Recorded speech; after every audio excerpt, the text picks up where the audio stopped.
Betty is my name. Since my graduation from college, I have been employed in an office setting for a small business. My lack of attractiveness has always made me unpopular with men, which has limited my chances of finding love. Before I knew it, I was single in my 30s, depressed about never getting married, and without a boyfriend. Choosing to take a chance, I downloaded a dating app. That's how my husband, Daniel, and I got married. Daniel is 28 years old, beautiful, and tall, 2 years younger than me. He is genuinely much above my pay grade and works in sales for a reputable company. Daniel is a man of kindness. He insisted that I do our ceremony in my hometown and that the bride should be the center of attention. Daniel invited only close friends because most of his buddies couldn't make there because my hometown is in the country. Daniel said to me, "If Betty's happy, that's good enough for me," and urged me to throw a big party for my friends. I had no idea who Daniel truly was, but I felt fortunate to have so many friends at our wedding. That's when the startling incident took place. One day, Daniel was playing video games when I got home from work.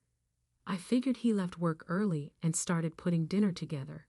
He dropped a bombshell as I was about to cut my finger. He was quitting his job. "You quit without discussing it with me?" I asked, astonished.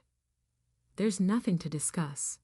For adults, I can make my own career decisions," he replied.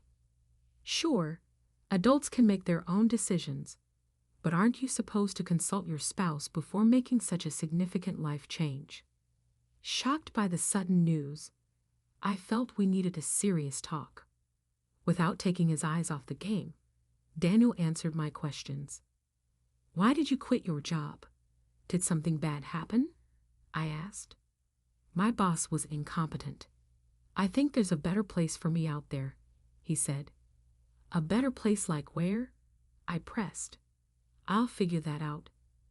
"Man, you're so annoying." "Marrying an older woman is like being with my mom," he retorted. This wasn't the first time Daniel had mentioned my age. Each time I would counter, "Then why did you marry me?" he would casually reply, "Because a complicated woman like Betty needs a stable guy like me," which would always spark an argument. This time, I chose not to retort. The main issue at hand was our future lifestyle. It was clear that with Daniel quitting his job, we couldn't maintain our current way of life. "Daniel, we're also sending money to your parents. Remember, their rent is high, and if you're not working, there's no way my income alone can support both households." This had become a concern shortly after Daniel and I got married. Both of Daniel's parents, still in their 50s, had quit their jobs, claiming, "Our backs and shoulders hurt. We can't keep working this hard if we want to live a long life." That was their choice, and while it may sound cold, I thought they should live their lives as they please, so I didn't say anything. The situation changed a month after they quit their jobs. They came to our apartment asking for financial assistance.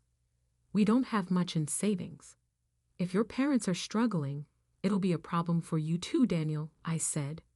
So we were convinced, and Daniel decided we would help with their rent and living expenses. They lived in a high-security, 4-bedroom apartment close to the station, and the rent was through the roof. After they left, cheerful about the financial help, I asked Daniel, "What about our own living expenses?" "Betty can cover our costs. I'm going to give my salary to Mom and Dad," he said. I wasn't happy. The thought of divorce crossed my mind. You should consider yourself lucky.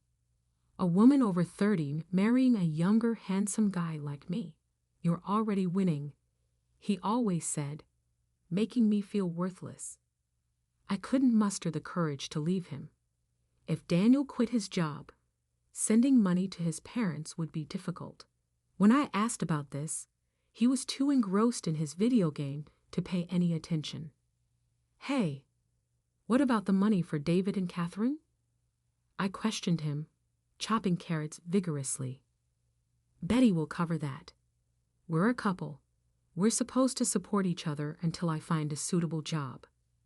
Then I will hold the fort. He went back to his game. I don't make a lot of money, and I was anxious about what the future held, but there was nothing I could do. Life slowly changed.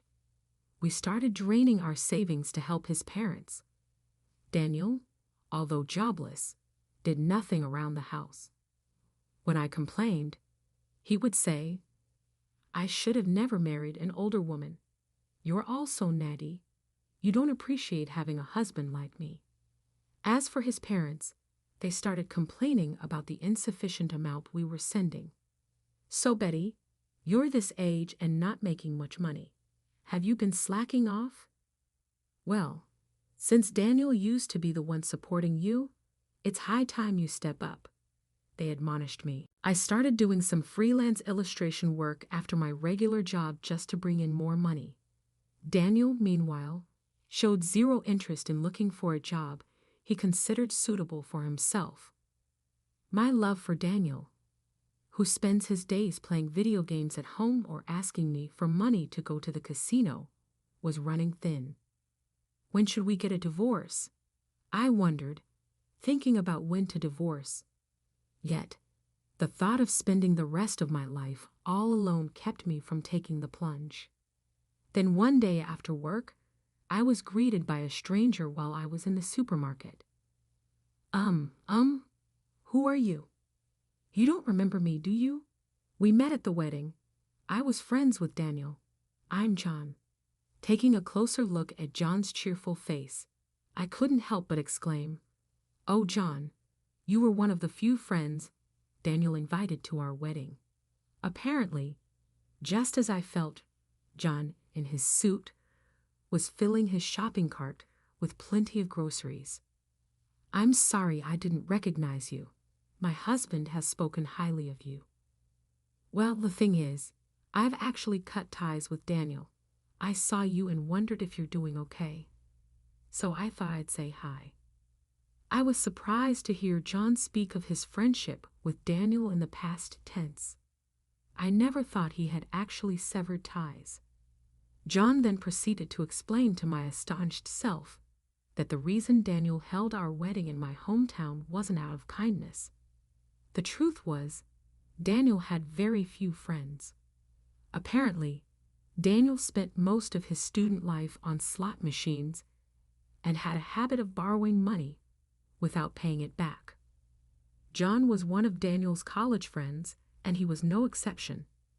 He had lent Daniel money, but never got repaid. The reason he continued the friendship was that they worked at the same company, and John didn't want to rock the boat.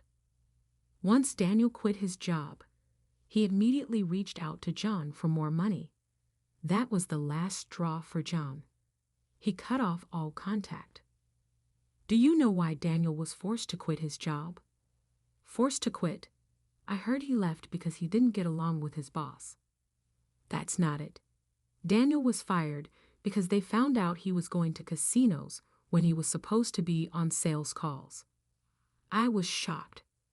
This man, Daniel, had been lying to me since the beginning of our marriage. I thought the spell that made me believe women over 30 are worthless had finally broken. The feeling of, I can't forgive him, washed over me like a wave. I thanked John in a trembling voice for telling me the truth and said goodbye. A few days later, I spoke up to Daniel. Daniel, I quit my job. Daniel, finally pausing his video game, looked utterly shocked. I put my mobile phone on the table, its screen displaying my banking app. I have pretty much run out of savings since I have been sending money to David and Catherine. We have been bleeding cash. You have also been taking money from me for casinos and games. We're out of money. Daniel let out a voice of despair. What? What the heck is this? Given that our savings had dwindled down to almost nothing, his despair was understandable. What are we going to do now? How are we supposed to live if you quit your job when we're already low on money? That's not my problem. Speaking of which, I have loans I need to pay back. Could you maybe find a job quickly? I want to take some time off and relax at home. Isn't it normal for spouses to support each other? It's hard for me to work now that I'm over 30, so now it's Daniel's turn to support me. Daniel, in disbelief, immediately called his parents. As soon as I told his parents about our situation, they showed up at our house. They began to berate us for not having money, searching the house, suspecting we must have hidden it somewhere, but there was no money to be found. What was this large withdrawal? They questioned. That money was used to pay back debts, I answered accurately.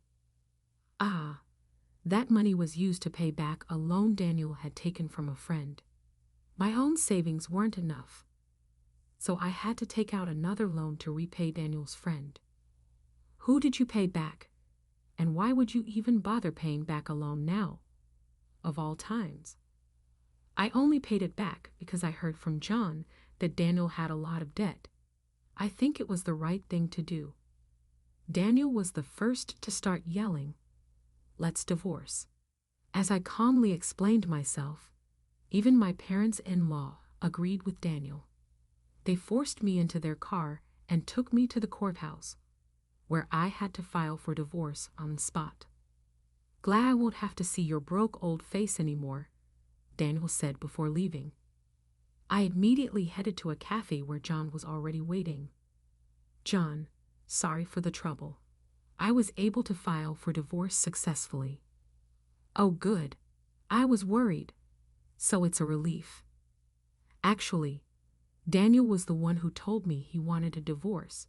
This was all a plan between John and me. Simply saying I wanted a divorce would have led to Daniel and his parents making a fuss, as they wouldn't want to let go of their cash cow. I figured the quickest way to silence Daniel and his parents was to prove I had no value as their financial source.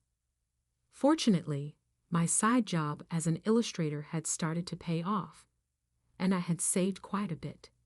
I had this money deposited into a bank account that I kept hidden from Daniel and his parents. It's true that I repaid the money Daniel had borrowed from John, but I had actually given John more money than that amount. It was all part of the plan to lower my bank balance, and John was more than happy to go along with it. After successfully filing for divorce, John met me at the cafe to return the extra money. However, the envelope he handed me contained all the money I had given him. "John, this is too much. The money Daniel borrowed belongs to you, doesn't it?" "No, I only lent money to Daniel, not to you. When I gave Daniel the money, I had no intention of getting it back. I cut ties with him because I didn't like his attitude afterwards. So this is all your money. Having a bit more cash can't hurt when you're rebuilding your life." I could only feel gratitude toward John, who said this with a smile. He had opened my eyes to Daniel's true nature and had been part of my plan to divorce. I tried to give him some money as a token of my gratitude, but he only accepted enough to cover his coffee at the cafe. After meeting John, I stopped by my former workplace. I had left my hidden bank account card with the CEO for safekeeping. Though my boss understood my situation and regretted my departure, I had no choice but to quit since Daniel knew where I worked and could potentially cause trouble later. "It's been tough, but I wish you all the happiness in the world," he said as my coworkers gifted me a beautiful dress and shoes. They had gone shopping for me at a nearby store. "It's a gift. I hope you find happiness moving forward." Leaving my wonderful colleagues was hard, but I felt blessed to have worked in such a supportive environment. I decided to go back to my parents' house when I was dragged to court from the home I had shared with Daniel. I had packed my work supplies and valuables in a bag, so I could immediately start working as a freelance illustrator. Thankfully, my freelance work kept me financially stable. Daniel and his family, on the other hand, weren't so lucky. They couldn't pay the rent for the house they lived in and were evicted. They moved into the house Daniel and I used to share, but they lost that one too when they couldn't pay the rent. Daniel desperately started looking for a new job, but his gap in employment and homelessness made it difficult for him to find one. Currently, it seems they are living in a makeshift shack by a river near their old house. I know this because Daniel reached out to me once when I answered the call from a public phone. Daniel apologized to me while sobbing. "I can't live without you, Betty. I've come to that. Please let's start over. Did you feel bad about getting married to an older woman? I will no longer be your cash cow. Farewell." I never picked up another call from a public phone after that one. Daniel is located in the countryside, quite a distance from his parents' home. Daniel, with his limited resources, most likely cannot afford to travel all the way here. My disastrous marriage taught me that marriage is not something that should be rushed into. The important thing is to live your life as you see fit, no matter how old you are. I suppose I should be grateful to Daniel for bringing that to my attention.